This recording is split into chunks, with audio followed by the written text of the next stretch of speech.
Dahil nga sa nangyaring ito ay Edu gustong bumawi kay Beyonce. Totoo nga ang balita. So, ano nga ba yung balita mga ka-Team EDSI?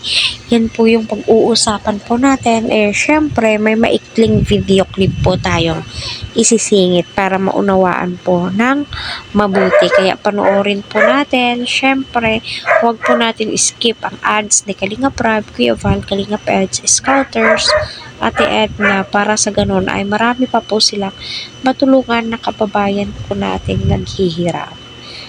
So hindi naman po lingid sa ating kaalaman, na itong si Eds, Kalinga Prab, ay hindi nga po nakadalo sa fiesta or araw ng binyag ng kanyang kapatid. At sobrang busy po ni Beyonce, napakarami daw po niyang hugasin. Andyan po ang kanyang mga kamag-anak, no, mga kapatid ng kanyang mama at kanyang papa. So, dyan mo po makikita na itong si Beyonce ay hindi po siya madamot. Yung tipo hindi po makasarili si Beyonce. Nag-share po siya ng mga biyaya sa kanyang mga relatives na maka-importante po yan. Para sa ganoon ay umapaw ang biyaya at deserve na po nila yun. So, nakailag sorry po ba itong si Edo? Sa video kito?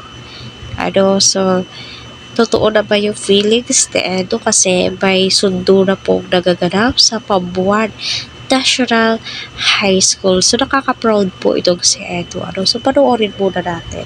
Mga unexpected naman na po. Hindi ko na po inaasahan yung mga blessings. Ako? Unexpected ba ako?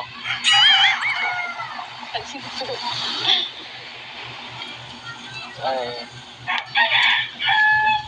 parang ito mga hindi mo ako pinapansin. So, nakapagtampo ka. Na-busy lang po yung Busy ka. Baga magpipista po sa amin.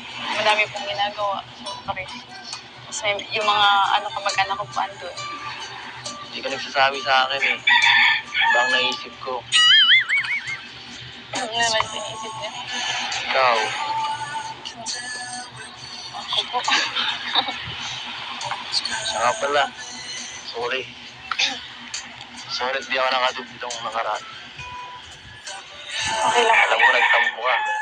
Hindi mo Nagtampo ka nun. Naramdam. Nagtampo ka nun. Naramdaman ko. Medyo lang naman po.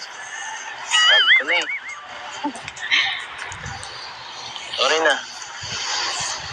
Sorry na. Nagbawi ako. Galit ka ba?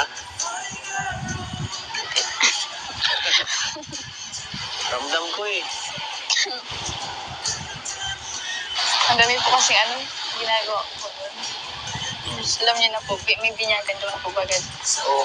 Kaya, siyempre po, ako po yung mag-aasikaso. Ayun nga po mga ka-Team EDSI, si Beyonce ay hindi niya na po inaasahan yung mga blessings na binibigay po sa kanya ng mga sponsor, di ba? Grabe no, napakaraming biyaya yung binibigay po nila sa pamilya ni Beyonce. Deserve mo yan, Beyonce. Syempre, huwag mong kalimutan na pasalamatan yung nasa harap mo kasi number 1 yan siya. Nagbigay lang napakaraming views at sponsor sa'yo, diba? Si Kalingap Edu.